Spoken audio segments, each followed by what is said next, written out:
and Wani is her friend too, and she thinks Wani X and Lee, they have like large fan base outside. She said that herself. Yes, she said that.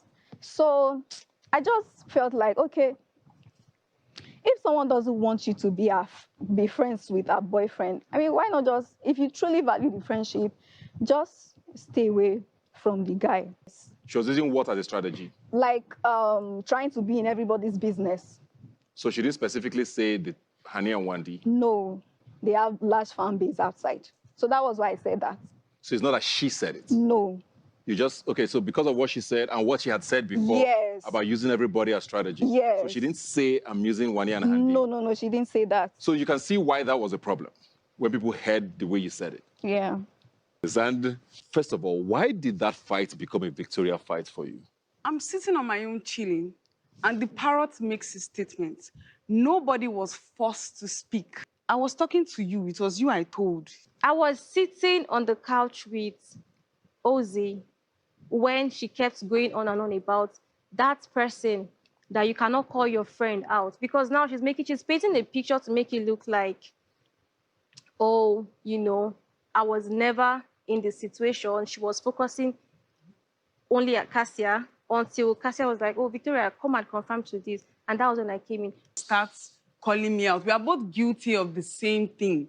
Personally, I do feel like we are all adults and we can handle situations the way we want to handle them. I'm not entitled to tell you, oh, why not sit with me and have this conversation? Because there are lots of things that she had said on the show as well that she did not own up to. Inside the... Ozzy was never... Inside the... Was never... He was never in a Ross's situation. Let me start by saying this.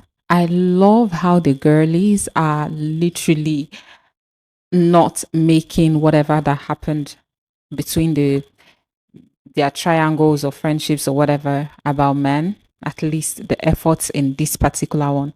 I'm still waiting for Yinka to say what she has to say, but it feels like maybe it's in the next episode that she will talk about that.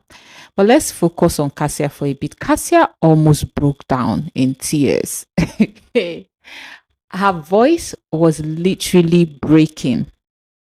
And I was like, do you have stage fright, or is it because this is now like a bigger gathering? The Cassia that I know is more Pepe. Do you get, like, she comes off to me as the girl that does not have any type of fear, whatever.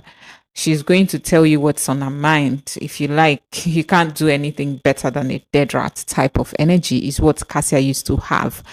So me, I don't understand what is actually happening to her voice.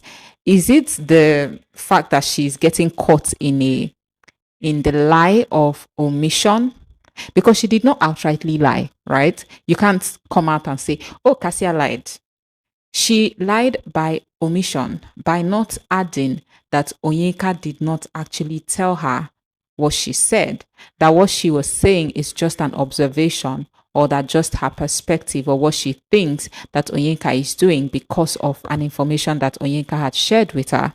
She did not include that, right? So now it is like, Ebuka is, like, he's tugging on that, and Cassia almost broke down in tears. I am not even going to lie. I feel like they are going to drag her on the tail. I'm talking about the tail. You guys, you know how we do it now. So I am very sure the tail will be on fire. So be back for that one too.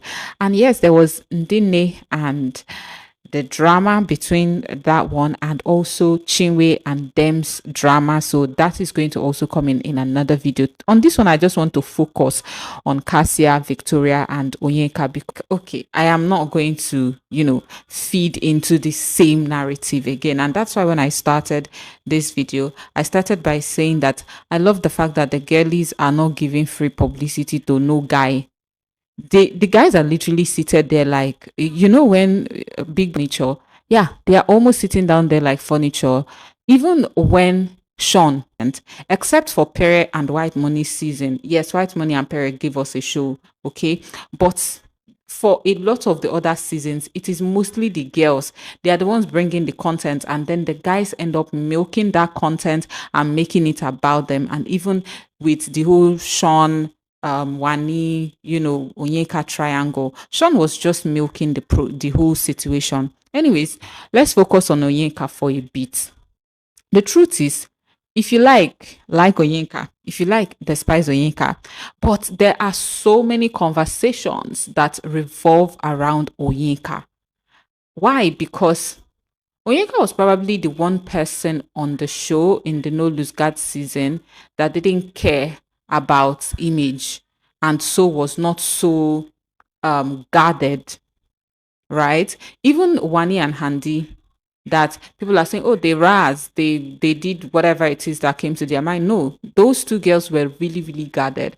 And I get it. Some people can easily forget, but do you guys remember how camera conscious they were? Yeah. So they were very guarded, very measured in the way that they moved in the house. Onyeka was probably one of those people that was not so guarded, that did not really care so much about how she moved in the house. And that is why she is a messy character, right? She is extremely messy, and most of the time she's vindictive. She does not own up to what she did or said on the show. But you can't take away the fact that so many conversations just revolve around Onyeka. And I wish that she had really milked this. I mean, watching the reunion, I see that she's actually milking the whole thing.